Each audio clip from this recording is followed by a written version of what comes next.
Live from Fargo and serving you on TV, online, and on the go. This is Valley News Live at 6.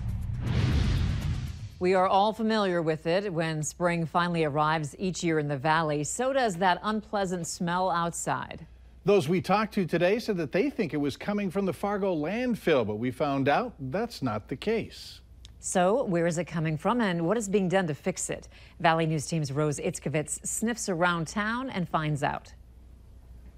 We're aware of the smell. Kirk Brockman just moved his family from North Fargo to West Fargo. One reason? We smelled the wastewater, the lagoon up there, essentially. The area Brockman happened to move into, though, is just down the road from the West Fargo lagoons. I also didn't smell anything in Brockman's neighborhood.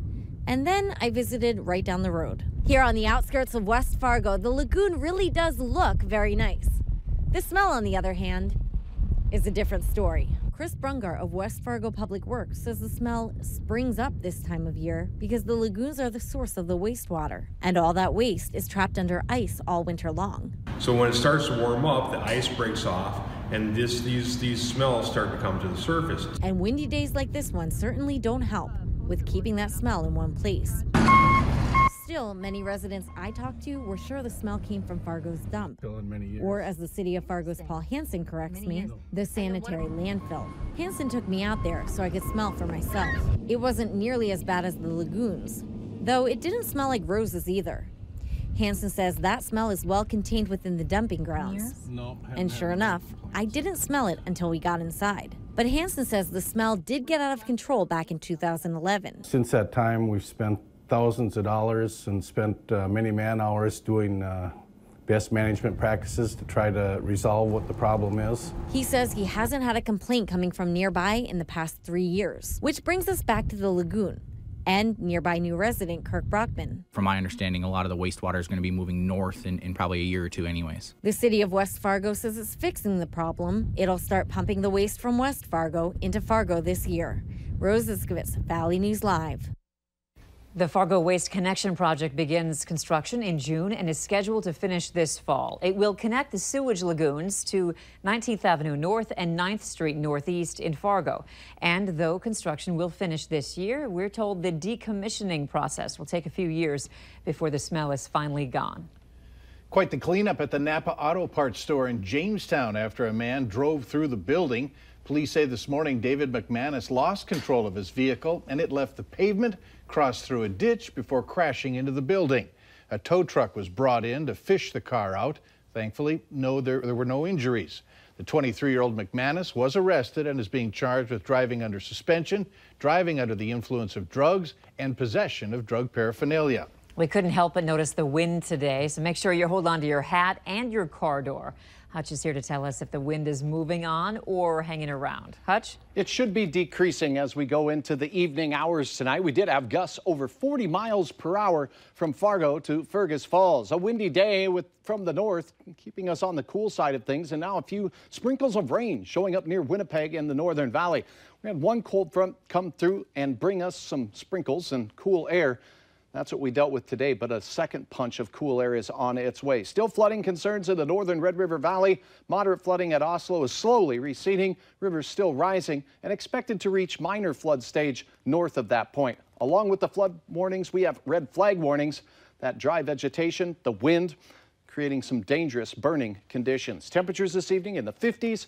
We'll see wind speeds decreasing continuously throughout, but the wind returns from the north as that second cold front punches through on your Friday. I'll have details on what you can expect here in just a moment. All right, thank you, Hutch. You bet. And make sure you have the Valley News Live Storm Team weather app so that you can keep up with the weather anytime, anywhere. You'll get the latest forecasts and conditions so that you can plan your day.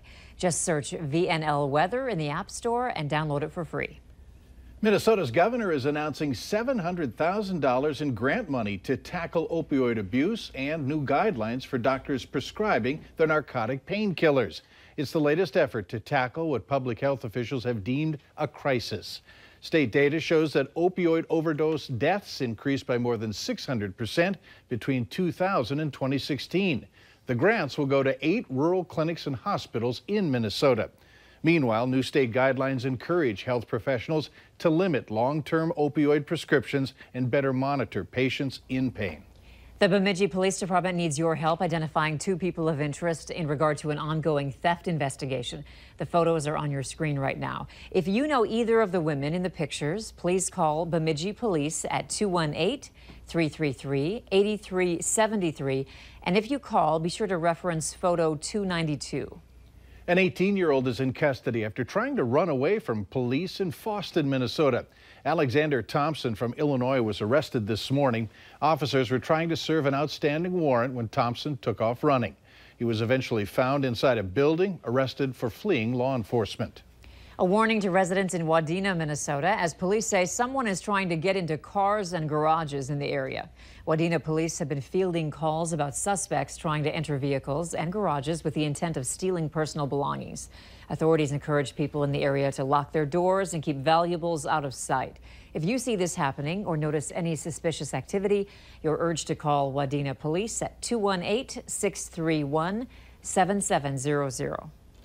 2 new justice reinvestment bills in North Dakota are meant to reduce prison populations and improve health outcomes. 1 year after being signed into law by Governor Burgum, early data looks promising.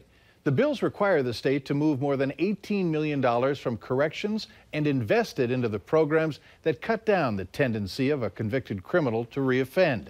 Those bills also created a community-based program to help behavioral health needs.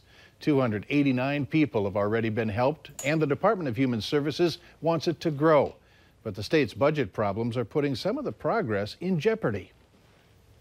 We need to also look at and become comfortable with increasing that appropriation, because we know that it's an appropriation, but it's also a reduction of expenditures on the other end for the future.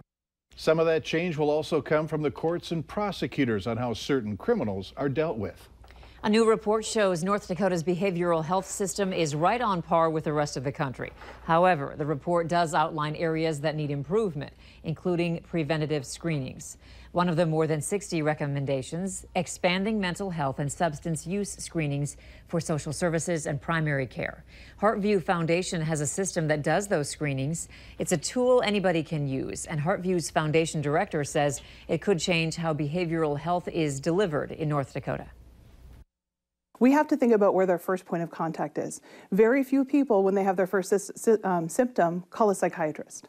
And so the most important place that we need to be able to target and have links to resources are often primary care.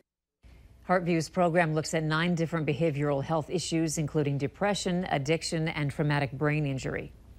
If you're looking for something wild to do this summer, then consider a trip to Wahpeton. Later on Valley News Live at 6, how soon the zoo there will be opening. A new law takes effect in a couple days in Minnesota that will impact certain boat owners. We'll have the details up next.